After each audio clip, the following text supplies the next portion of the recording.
नमस्कार, राजमुद्रा न्यूज लाईव्हमध्ये आपलं स्वागत। नांदेड लोकसभेचे निकाल हाती आलेले आहेत आणि जवळजवळ 60,000 मताधिक्याने वसंतराव पाटील चव्हाण हे काँग्रेसचे उमेदवार विजयी झालेले आहेत।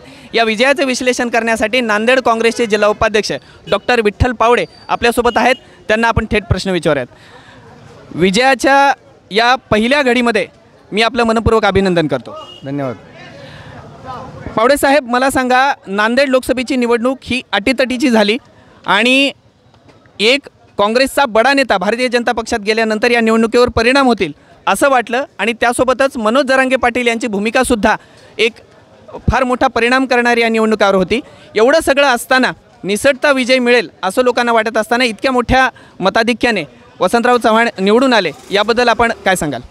वरवर जरी ही निवडणूक आपल्याला अटीतटीची वाटत असली तरीही ज्या दिवशी वसंतराव चव्हाण साहेबांनी काँग्रेसचा प्रतिनिधी म्हणून किंवा काँग्रेस पक्षाचा एक प्रतिनिधी म्हणून उमेदवारी फॉर्म भरला त्याच दिवशीपासून ही निवडणूक एकतर्फी झाली होती। कारण आपण निवडणुकीचे जे 15-20 दिवस किंवा महिनाभर बघितलं असाल तर ते दिवस जे होते अक्षरशः कुठल्याच पक्षाचा प्रचार नव्हता। म्हणजे लोक इतके दुखावले गेले होते किंवा लोकांनी सरकारच्या विरोधात एवढी लोकांची नाराजी होती आणि त्यामुळं लोकांचा जो राग होता किंवा कुठल्याच पक्षाला प्रचार करू द्यायचा नाही। परंतु काँग्रेसचा प्रचार जर बघितलात तर गावागावात, खेड्यापाड्यात, वाडीत अंड्यावर, शहरामध्ये सुद्धा काँग्रेसच्या प्रचाराला लोकांचा अतिशय चांगला प्रतिसाद होता। त्यामुळं ही निवडणूक मी तरी म्हणजे अटीतटीची मानत नाही। ही निवडणूक काँग्रेसच्या बाजूने एकतर्फी होती, कारण ही निवडणूक लोकांनी हातात घेतली होती। भारतीय जनता पक्षाचा प्रचार हा धार्मिक किंवा धर्मकेंद्रित राहिलेला आहे, एक धर्मद्वेषी राजकारणाचा प्रचार त्यांचा राहिलेला आहे। पण काँग्रेसने कायम विकास, लोकांच्या गरजा आणि सामान्य लोकांचे प्रश्न यावर निवडणूक लढवलेली आहे आणि ही विजयश्री खेचून आलेली आहे। या दोन्ही निवडणुकांच्या प्रचारामध्ये जो फरक होता त्याबद्दल विजयाच्या नंतर आपण काय सांगाल?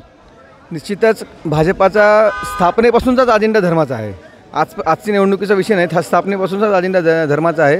त्यांनी यावेळेस तर राम मंदिराच्या मुद्द्यावर किंवा श्रीराम प्रभूच्या मुद्द्यावर त्यांनी देवालाच निवडणुकीत उतरलं होतं, परंतु याचा काही परिणाम झाला नाही। माझ्या माहितीप्रमाणे मी आता काउंटिंगला आतमध्ये होतो, परंतु मला माहिती अशी मिळाली की अयोध्येचाच भाजपाचा उमेदवार पराभूत झालेला आहे।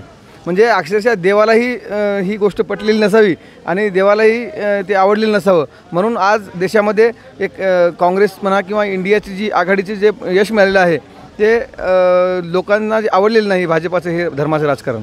आणि काँग्रेसने नेहमीच स्थापनेपासून सर्वसमावेशक, सर्व जाती धर्मांना सोबत घेऊन राजकारण केलेलं आहे। प्रत्येक घटकापर्यंत, प्रत्येक समाजाचा आणि प्रत्येक घटकाचा माणूस किंवा मतदार काँग्रेसला मतदान करू शकतो, परंतु भाजपाचं तसं नाही। आज बघितलं असेल की 300 मला वाटते 2000 मतदानापैकी एक 400 ते 500 बूथ असे आहेत की जिथं भाजप 1, 2, 5, 0 मतदानावर आहे। काही बूथवर तर भाजप 0 आहे। असं काँग्रेस कुठलाच बूथ नाही की ते काँग्रेस तिथे 0 आहे किंवा काँग्रेस 100-200च्या पुढंच आहे प्रत्येक बूथवर। नांदेड जिल्ह्यामध्ये काँग्रेसची वाताहत झाली असं वाटत असताना काँग्रेसने अत्यंत कमी काळामध्ये आपली फळी बांधली आणि लोकसभेला एवढा मोठा विजय या ठिकाणी त्यांनी मिळवलेला आहे। विठ्ठल भाऊ, विधानसभेच्या निवडणुका तोंडावर आहेत, काँग्रेसला विजय मिळालेला आहे। येत्या विधानसभेच्या निवडणुकांसाठी काँग्रेसची काय रणनीती आहे?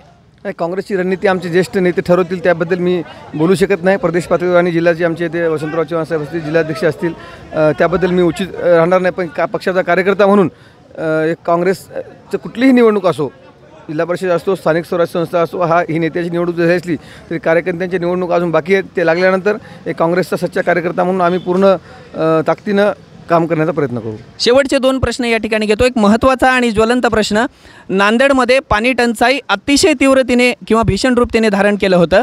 भारतीय जनता पक्षाचे इतके खासदार नांदेडमध्ये स्वतः असताना पाणी टंचाईचा प्रश्न सुटू शकला नाही। जवळजवळ महिनाभर अत्यंत कडक उन्हाळ्यामध्ये जनतेचे पाण्यासाठी बेहाल झालेले आहेत। कदाचित जनतेने या किंवा अशा अनेक गोष्टींसाठी भारतीय जनता पक्षाला मतदानातून उत्तर दिले असं आपल्याला वाटतं का? आपण तर महिनाभर म्हणतात, याची कल्पना करून बघा, जर शंकरराव चव्हाण साहेबांनी विष्णुपुरी प्रकल्पच बांधला नसता किंवा उभा केला नसता तर नांदेडचे काय हाल झाले असते। म्हणजे प्रकल्प विष्णुपुरीचा असूनसुद्धा आपल्याला नांदेडचे म्हणजे मागच्या वर्षी इतकी मोठी पाणी टंचाई होती तरी भासली नाही, परंतु यावर्षी पाण्याची टंचाई नसताना, विष्णुपुरीत पाणी प्रकल्प असताना केवळ आणि केवळ सत्ताधाऱ्यांच्या निष्काळजीपणामुळे आणि नियोजनाच्या अभावामुळे नांदेड शहराला प्रचंड पाण्याच्या म्हणजे वेदना सहन कराव्या लागल्या। किमान 1 महिना लोकांना पाणी प्यायला मिळालं नाही। आपण आताच उल्लेख केला नांदेडचे 2-3 खासदार म्हणून, एक तर खासदार माझी झाले आणि एक गोपछेडे खासदार अजून तरी आम्हाला बघायलाच भेटले नाहीत। त्यांना खासदारकी भाजपनं कोणत्या बेसवर आणि कशासाठी दिली हेच अजून नांदेडकराला कळलेलं नाही। त्यांच्याकडनं काय अपेक्षा करावी आपण? नांदेडमध्ये अत्यंत चुरशीची ठरलेली ही निवडणूक आणि येऊ घातलेल्या विधानसभेच्या निवडणुका या तोंडावर ही निवडणूक पार पडलेली आहे आणि काँग्रेस पक्षाचा बडा नेता भारतीय जनता पक्षात गेल्यामुळे इथे एक पोकळी निर्माण झाल्यासारखी वाटत होती किंवा पक्ष थोडासा विखुरल्यासारखा वाटत होता. विठ्ठल भाऊ, मला सांगा, पक्ष बांधणीसाठी आपण काय करणार आहात? कारण विजय तर आपण खेचून आणलेला आहे. खेड्यापाड्यातली जनता काँग्रेससोबत आहे, संपूर्ण जिल्हा काँग्रेससोबत आहे, हे या विजयातून निश्चित झालेलं आहे.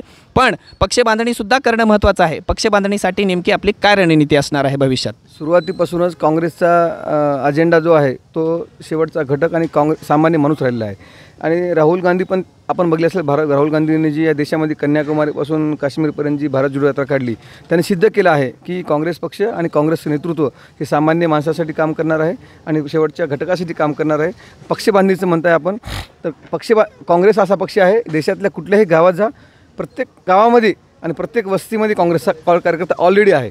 फक्त त्या कार्यकर्त्यांना बळ देण्याची गरज आहे आणि त्या आता बळ देण्यासाठी आमचे वसंतराव चव्हाण साहेब आता सक्षम आहेत. सक्षम असं नेतृत्व आता जिल्ह्याला भेटलेलं आहे. ते निश्चितच जिल्ह्यामध्ये काँग्रेसची बांधणी करतील. त्यांच्या नेतृत्वाखाली आम्ही जिल्ह्यामध्ये ऑलरेडी काँग्रेसचे कार्यकर्ते आहे, अजून सक्षमपणे बांधणी करण्याचा प्रयत्न करू.